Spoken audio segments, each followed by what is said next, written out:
پیارے بچوں، آج ہم فیضان درس حدیث میں حدیث نمبر 83 یعنی کہ 83 پڑھیں گے انشاءاللہ تبارک و تعالی۔ اور آج کا ہمارا موضوع یعنی ٹاپک ہے میت کی پکار۔ حضرت ابو سعید خدری رضی اللہ تعالیٰ عنہ سے روایت ہے کہ رسول اللہ صلی اللہ تعالیٰ علیہ وآلہ وسلم نے فرمایا، جب جنازہ تیار ہو جاتا ہے اور لوگ اسے اپنے کندھوں پر قبرستان لے جانے کے لیے اٹھاتے ہیں، اگر وہ اچھا ہوتا ہے تو کہتا ہے کہ مجھے جلدی سے لے چلو، اگر وہ برا ہوتا ہے تو اپنے برا کو کہتا ہے، ہائے مجھے تم کہاں لے جا رہے ہو۔ اور مردے کی آواز کو انسانوں کے سوا ہر ایک چیز سنتی ہے، اگر انسان اس آواز کو سن لے تو بے ہوش ہو جائے، اگر انسان اس آواز کو سن لے تو بے ہوش ہو جائے۔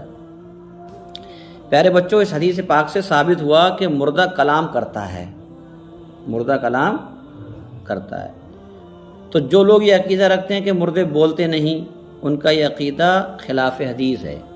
ان کا یہ عقیدہ کیا حدیث کے خلاف ہے۔ حدیث کے بتا رہی مردہ بولتا ہے، جبکہ حدیث سے ثابت ہو رہا ہے کہ مردہ کلام کرتا ہے۔ اگر عام آدمی مرنے کے بعد کلام کرتا ہے تو پھر اللہ کے خاص بندے، انبیاء، علماء، صلحاء، شہداء، ان کا کیا کہنا؟ سبحان اللہ ہے۔ جب بتایا جا رہا ہے کہ مردہ بولتا ہے تو پھر جو عام مردے کا یہ حال ہے تو جو خاصان خدا ہیں، خاص بندے، ان کی کیا شان ہوگی؟ سبحان اللہ۔ بات سمجھ رہے ہیں آپ؟ تو ان کے متعلق یہ کہنا کہ وہ کلام نہیں کر سکتے، یہ تو ان سے دشمنی اور کی دلیل ہے، جو کہ یہ وہ کلام نہیں کر سکتے، جو کیا ہے ان سے دشمنی کی دلیل ہے، یا پھر جاہل ہونے کی دلیل ہے۔ یا تو یہ کہ آدمی دشمنی میں یہ بات کہہ رہا ہے کہ نہیں بولتے ہیں، یا یہ کہ اس کو اس بات کا علم نہیں ہے۔ تو علم نہ ہونا اسے جہالت کہتے ہیں، علم نہ ہونا اسے کیا کہتے ہیں؟ تو یا تو یہ دشمنی کی دلیل ہے یا پھر جاہل ہونے کی دلیل ہے۔ اگر انکار بوجہ عداوت ہو تو بہت بڑی گمراہی ہے، کیونکہ انبیاء کرام کی عداوت کفر ہے۔ انبیاء کرام کی عداوت کیا ہے؟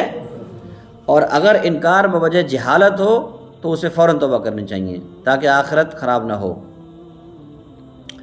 مسلمان کو چاہیے کہ وہ گروہ بندی کو چھوڑ کر قرآن و حدیث کے مطابق عقیدہ رکھے، بصورت دیگر گمراہی کی موت مرے گا۔ کون سی موت مرے گا؟ گمراہی کی موت۔ پیارے بچوں، حدیث بتا رہی ہے کہ جب مردہ گفتگو کرتا ہے تو اگر انسان سن لے تو خوف سے بے ہوش ہو جائے۔ یہ تو تھا حدیث میں، انسان سن لے تو خوف سے کیا ہو جائے؟ بے ہوش ہو جائے۔ تو جو بدعقیدہ لوگ مرتے ہیں، بات سمجھ رہے ہیں، مشرک یا منافق یا جو بھی اللہ کے سوا کسی اور کی عبادت کرنے والے ہیں، بات سمجھ رہے ہیں، یا اللہ کی کسی صفت کا انکار کرنے والے ہوں، یا پھر حضور صلی اللہ علیہ وسلم کے رسول ہونے کے منکر ہوں، یا آپ کے فضائل و خصائص کے منکر ہوں، یا وہ نبیوں رسولوں، ان کی آل، اصحاب، ازواج، اولاد کے منکر ہوں، توہین و تذلیل کرنے والے ہوں، تو اس قدر چیختے چلاتے ہیں یہ لوگ، اس قدر چیختے چلاتے ہیں کہ اگر انسان ان کی چیخ و پکار سن لیں تو بے ہوش ہو جائیں۔ اگر انسان ان کی پکار سن لیں تو چیخ و پکار سن لیں تو کیا ہو جائیں؟ بے ہوش ہو جائیں، کیونکہ انہیں فرشتے اس عذاب کی خبر دیتے ہیں جو قرآن و حدیث میں موجود ہے، اور انہیں بتا دیا جاتا ہے کہ تیری قبر جہنم کے گڑھوں میں سے ایک گڑھا ہے جس پر وہ بدعقیدہ آہوزاری کرتے ہیں۔ اگر انسان سن لے تو ہوش و حواس کھو بیٹھے۔ اس لیے ہر مسلمان کو چاہیے کہ ہر اس عمل اور عقیدے سے بچے جس کی وجہ سے قبر و حشر تباہ و برباد ہو اور ذلت و رسوائی مقدر بنے۔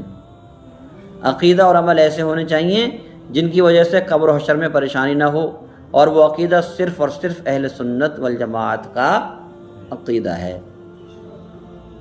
جو اللہ کی توحید اور اس کی تمام صفتوں کو مانتے ہیں، پھر حضور صلی اللہ علیہ وسلم اور حضور کے تمام فضائل و خصائل کو مانتے ہیں، مثلا علم و اختیارات، نورانیت اور دیگر تمام اوصاف حمیدہ پر پختہ یقین رکھتے ہیں۔ کون؟ اہل سنت والجماعت۔ ان کی توہین و تضلیل کو گمراہی اور بے دینی تصور کرتے ہیں، یعنی جو انبیاء کرام کی، اولیاء کرام کی توہین کرتے ہیں لوگ، تضلیل کرتے ہیں، تو اہل سنت والجماعت کیا کہتے ہیں؟ یہ گمراہی ہے، بے دینی ہے۔ کیا ہے؟ بے دینی ہے۔ بلکہ یوں کہہ لیجئے کہ قرآن و حدیث پر مکمل یقین رکھتے ہیں۔ کون؟ اہل سنت والجماعت۔ اور اس کا انکار کفر و گمراہی جانتے ہیں۔ قرآن و حدیث کا انکار کیا جانتے ہیں؟ کفر اور گمراہی۔ پیارے بچوں، حدیث کے الفاظ یہ بھی بتا رہے ہیں، اور حدیث کے الفاظ سے یہ بات بھی ثابت ہو رہی ہے کہ جو صحیح العقیدہ مردہ ہوتا ہے، مرنے والا صحیح العقیدہ ہوتا ہے، وہ اپنی چارپائی اٹھانے والوں اور برسا کو کہتا ہے کہ جلدی کرو، دیر نہ کرو، مجھے جلدی میری قبر تک پہنچاؤ، کیونکہ اس کا دل حضور صلی اللہ علیہ وسلم کی زیارت کے لیے تڑپ رہا ہوتا ہے۔ کیا ہوتا ہے؟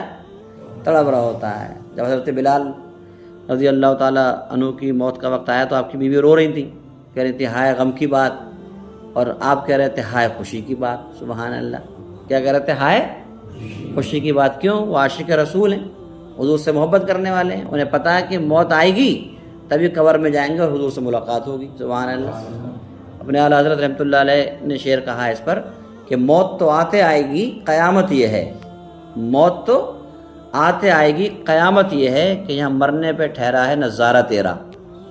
یعنی کہہ رہے ہیں موت نہ آنا میرے لیے قیامت ہو رہی ہے، موت آ جائے تو حضور کا دیدار ہو۔ سبحان اللہ، بات سمجھ رہے ہیں آپ؟ تو عاشق کے حال تو یہ ہوتا ہے کہ وہ کہتا ہے مجھے جلدی قبر تک پہنچاؤ۔ کیوں؟ کہ اس کا دل حضور کی زیارت کے لیے کیا ہو رہا ہوتا ہے؟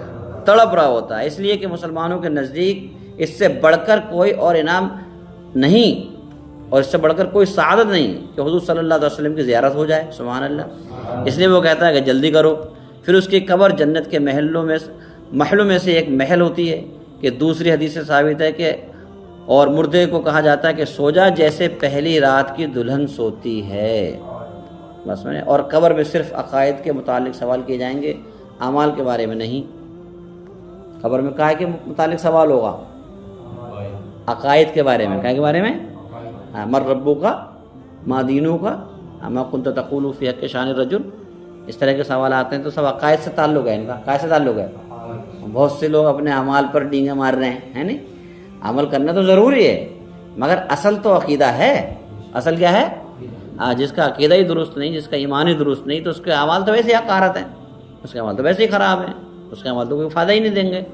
بات سمجھ رہے ہیں آپ؟ ہاں، تو یہ ہے، قبر میں صرف عقائد کے متعلق سوال کیے جائیں گے، اعمال کے بارے میں نہیں۔ تو جو شخص صحیح العقیدہ ہو اور اس کی قبر جنت کا محل بن جائے گی، جس کا عقیدہ صحیح ہوگا اس کی قبر کیا بن جائے گی؟ جنت کا محل بن جائے گی۔ اس لیے عقیدہ کا صحیح ہونا بہت ضروری ہے۔ جو لوگ یہ کہتے ہیں کہ چھوڑ جی عقائد کی بات نہ کرو، بات سمجھ رہے ہیں، وہ یا تو جاہل ہوتے ہیں یا پھر ان کے دل میں ایمان نہیں، منافقت ہوتی ہے۔ اگر کوئی علماء کرام جب عقائد کی بات کرتے ہیں، بات سمجھ رہے ہیں آپ، توحید کی بات کرتے ہیں، رسالت کی بات کرتے ہیں، حضور کے فضائل و خصائل، اور حضور کو یہ کیا کہتے ہیں، نورانیت، حضور کی نورانیت کو ماننا، حضور کے علم غیب کو ماننا، سب عقائد میں سے ہے۔ اس کی بات کرتے ہیں تم جب دیکھو یہی تقریریں کرتے رہتے ہو، تو یہی تو اصل ہے۔ اصل کیا ہے؟ اصل تو عقیدہ ہے نا۔ اصل کیا ہے؟ عقیدہ اگر کسی کا درست نہ ہو تو اس کے اعمال کام آئیں گے؟ اس کے عمل کام نہیں آئیں گے۔ بات سمجھ رہے ہیں آپ؟ اس کے عقائد، اس کا اعمال کام نہیں آئیں گے۔ عقیدہ درست ہونا چاہیے پہلے۔ جب عقیدہ درست ہوگا پھر جو عمل کرے گا وہ قابل قبول ہے، اور عقیدہ درست نہیں ہے، اب عمل کر رہا ہے تو کیا ہے؟ بیکار ہے۔ کیا ہے؟ عاملۃ ناصبۃ تصلی نارا حامیہ، عمل کریں، مشقت جھیلیں اور جہنم میں ڈالے جائیں گے۔ کہاں ڈالے جائیں گے؟ ہاں، عمل بھی کر رہے ہیں۔ بات سمجھ رہے ہیں آپ؟ پتہ کیا چلا؟ عمل اسی کا مقبول ہے جس کا عقیدہ درست ہے۔ اس کا کیا ہے؟ عقیدہ درست ہے۔ اچھا پیارے بچوں، اس حدیث پاک سے یہ بھی ثابت ہوا کہ مردہ بولتا ہے، یہ تو پہلے ہی بتایا آپ کو، مگر اس کی گفتگو کو برسا اور دیگر لوگ نہیں سنتے۔ جب مردہ بولتا ہے تو اس کی گفتگو کو دیگر لوگ اور اس کے وارثین نہیں سنتے ہیں۔ اب سوچنے کی بات ہے کہ کتنے جاہل ہیں وہ لوگ جو یہ عقیدہ رکھتے ہیں اور گلے پھاڑ پھاڑ کر لوگوں کو گمراہ کرتے ہیں اور کہتے ہیں کہ نہ سننا مردہ ہونے کی دلیل ہے۔ کیا کہتے ہیں؟ نہ سننا مردہ ہونے کی دلیل ہے، کہ جو نہ سنے وہ مردہ۔ بات سمجھ رہے ہیں؟ اور حدیث کیا کہہ رہی ہے؟ کہ مردہ بول رہا ہے اور انسان نہیں سن رہے ہیں۔ حدیث کیا کہہ رہی ہے؟ مردہ بول رہا ہے اور انسان، تو کیا جو زندہ انسان کو مردہ ہو گئے؟ کیونکہ سن نہیں پا رہے ہیں لوگ، کہتے ہیں نہیں نہ سننا جو مردہ ہونے کی دلیل ہے۔ استغفر اللہ۔ بات سمجھ رہے ہیں آپ؟ نہ سننا مردہ ہونے کی دلیل تھوڑی ہے۔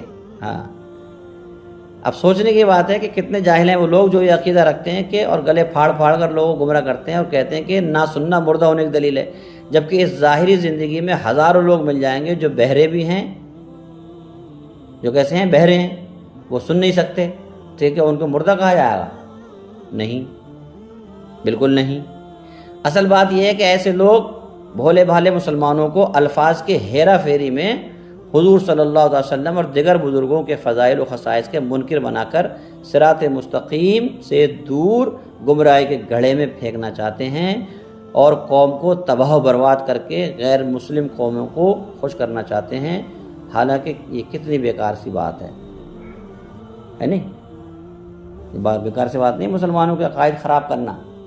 تو اس حدیث سے کیا پتہ چل رہا ہے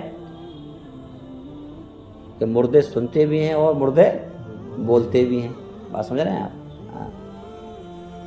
اللہ تبارک تعالیٰ ہمیں اس حدیث کو یاد رکھنے اور اس پر عمل کرنے، ان عقائد کو ماننے اور ان عقائد کو دوسروں تک پہنچانے کی توفیق عطا فرمائے۔ ایک بار پھر سے ترجمہ کر لیتے ہیں حدیث کا۔ کیا حدیث ہے؟ حضرت ابو سعید خدری رضی اللہ تعالیٰ عنہ سے روایت ہے یہ حدیث کہ حضور آقا صلی اللہ علیہ وسلم نے فرمایا، جب جنازہ تیار ہو جاتا ہے اور لوگ اسے اپنے کندھوں پر قبرستان لے جانے کے لیے اٹھاتے ہیں، اگر وہ اچھا ہوتا ہے تو کہتا ہے مجھے جلدی لے چلو، بول رہا ہے مردہ کیا کر رہا ہے؟ بول رہا ہے کہ اگر مجھے جلدی لے چلو۔ اگر وہ برا ہوتا ہے تو اپنے برسا کو کہتا ہے ہائے مجھے تم کہاں لے جا رہے ہو۔ اور مردے کی آواز کو حضور فرماتے ہیں انسانوں کے سوا ہر ایک چیز سنتی ہے، چرند پرند جانور سب سنتے ہیں، اگر انسان اس آواز کو سن لیں تو بے ہوش ہو جائیں۔ اسے ہمیں بھی قبر و آخرت کے بارے میں ڈرنا چاہیے اور قبر و آخرت کی تیاری کرنی چاہیے، نمازوں کی پابندی اور کلام اللہ کی تلاوت، بڑوں کا کہنا ماننا چاہیے، پیارے آقا صلی اللہ علیہ وسلم کی سنتوں پر عمل کرنا چاہیے تاکہ ہماری قبر بھی اچھی ہو اور آخرت بھی اچھی ہو اور جنت ہمارا مقدر بنے۔ آمین۔